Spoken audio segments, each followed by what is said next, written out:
సుందరాయ శుభాంగాయ మంగళాయ మహోజసే సింహశైల నివాసాయ శ్రీ నృసింహాయ మంగళం. శ్రీ శ్రీ శ్రీ వరాహలక్ష్మి నృసింహస్వామి వారి సన్నిధానంలో జ్యేష్ఠ శుద్ధ ఏకాదశి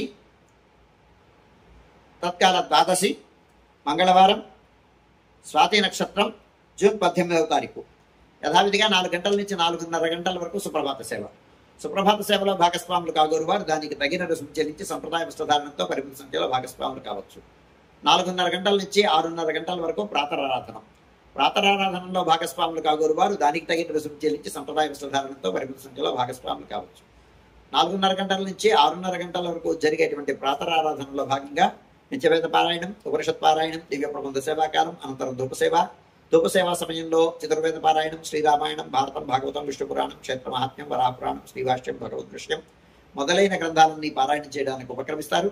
అనంతరం బాలభోగ నివేదనం అయిన తర్వాత నిత్యహోమం పరిహరణం అయిన తర్వాత శాతవరగోష్ఠి తీర్థ వినియోగం మంగళాశాస్త్రం అయిన తర్వాత చుట్టూ సన్నిధుల్లో మంగళాశాస్త్రం పూర్తి చేసుకున్న తర్వాత సుమారు 6:30 గంటల నుంచి సర్వదర్శనం ఆరంభమవుతుంది. ఇవాళ జ్యేష్ఠ శుద్ధ ఏకాదశి స్వాతి నక్షత్రం.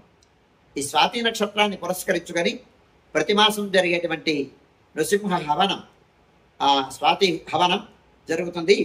6:30 గంటలకు స్వామివారు గోవిందరాజస్వామి వారు ఉభయదేవేరులతో అలాగే చక్రపెరుమాళ్ళు ఆ యాగశాల ప్రాంగణానికి వేయించేస్తారు. ఉదయం గ్రామ ప్రదక్షిణ పూర్వకంగా వేయించేసి అక్కడ హవనం 7 గంటల నుంచి ఆరంభమవుతుంది. 7 గంటల నుంచి సుమారు 10 గంటల వరకు ఈ స్వాతి హవనం ఉంటుంది. సుమారు 10 గంటల ప్రాంతంలో పూర్ణాహుతి కార్యక్రమం జరుగుతుంది. నెలకొకసారి జరిగేటువంటి ఈ హోమంలో భక్తులు భాగస్వాములయ్యి తమ యొక్క గ్రహదోషాలు కానీ, ఇతిబాధలు కానీ, శారీరక రుగ్మతలు కానీ, మానసిక రుగ్మతలు కానీ, వచ్చేటువంటి దుఃఖాలు కానీ లేదా ఆటంకాలు కానీ అన్నిటినీ దూరం చేసుకోవడం కోసం శ్రీ నృసింహ భగవంతుని యొక్క అనుగ్రహానికి పాత్రం కావడం కోసమని, అన్ని అరిష్టాలని దూరం చేసేటువంటి వాడు, పంచాంగ మధ్యంలో కూడా కాపాడగలిగినటువంటి వాడు, ఆర్తితో ప్రార్థిస్తే ఆయనని శరణాగతి చేస్తే అనుగ్రహించే దైవం నృసింహ ప్రభువు.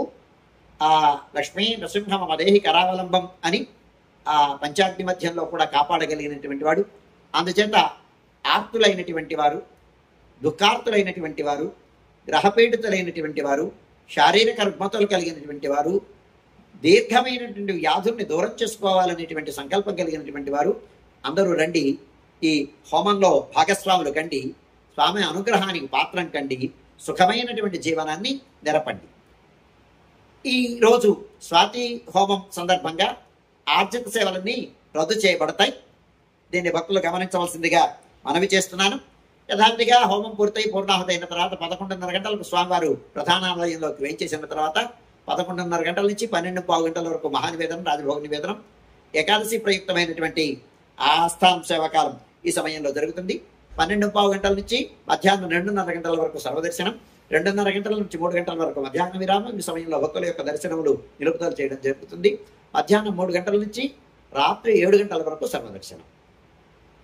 ఈనాడు ప్రధానాలయంలో ఆ ఆగ్నేయముల వేయించేసినటువంటి మాడుగుల ప్రభువు లక్ష్మీనారాయణ స్వామి వారి యొక్క వార్షిక కళ్యాణ మహోత్సవం జరుగుతుంది. ఇది రాత్రి ఆరాధనలో భాగంగా ఆరాధనతో జరుగుతుంది. కావున ఈనాడు రాత్రి 7 గంటల తర్వాత భక్తుల దర్శనములు నిలుపుదల చేయడం జరుగుతుంది. 7 తర్వాత భక్తుల దర్శనములు లభించవు. అలాగే రాత్రి ఆరాధన టికెట్ కూడా రద్దు చేయబడతాయి.